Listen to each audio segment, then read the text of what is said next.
So our four political groups have been fighting for years now for the European Union to take the situation in Hungary more serious. We have a degree of corruption, including with EU funds, that is not comparable with any other member state. The corruption that is coordinated, organized, protected by the highest office in Hungary, by the Prime Minister, Viktor Orbán. We've been, as the European Union, struggling for years now to deal with that situation. For over 4 years now, there's an Article 7 procedure, and the four of us, with some further colleagues, have fought for this regulation to be able to freeze funding in this state of corruption and with these kind of violations of the rule of law in Hungary. Unfortunately, as colleagues have said, despite the enormity of the problems in Hungary, the Commission only used this mechanism now in a very restrained way. I find it deplorable that for a rule of law conditionality, they seem to have forgotten the rule of law part, because there is not a single measure in these 17 that makes prosecution more independent, and it is politically controlled in Hungary. There's not a single measure that makes judges more independent, and we know that particularly at the appeals level, the highest courts in Hungary all members are appointed by now by Viktor Orbán, and there's a strong political control of the court systems. Commission focused only on procurement and on public tenders and the fight against corruption. The measure that I understand the Commission is most proud of is the creation of an integrity authority.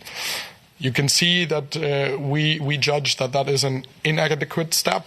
The problem is now, if even by tomorrow, let's assume there were the best anti-corruption body in the world in Hungary, by miracle, then this body, the way that it's being set up now, still doesn't have the power to prosecute.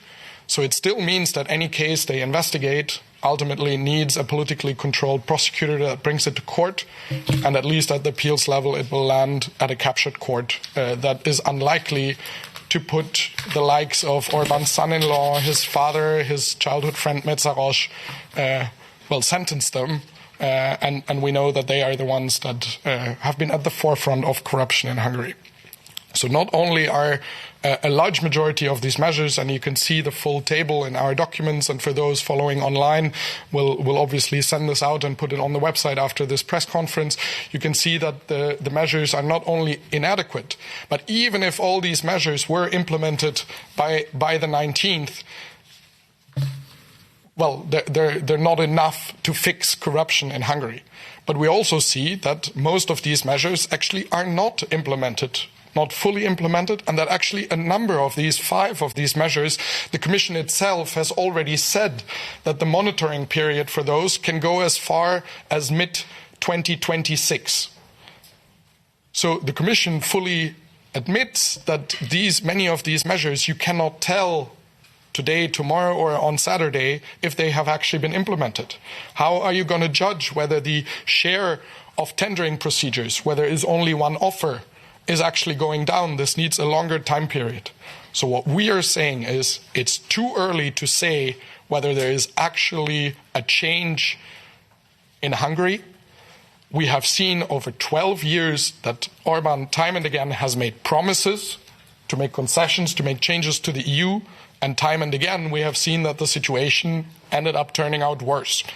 So what we're saying is, let us check first whether there is now an actual change and not just a law that has been hurried through the parliament, decision in committee in the afternoon, plenary vote in the evening, without any amendments, without any expert consultation or anything. We want to see the real effect on the ground.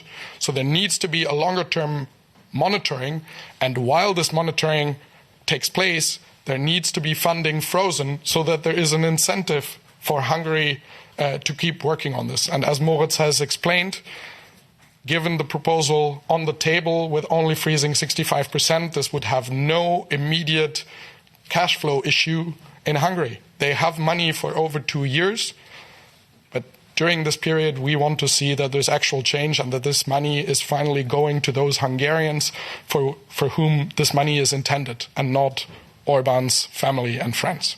Thank you very much. Thank you, Mr. Freund. And now there is a question time.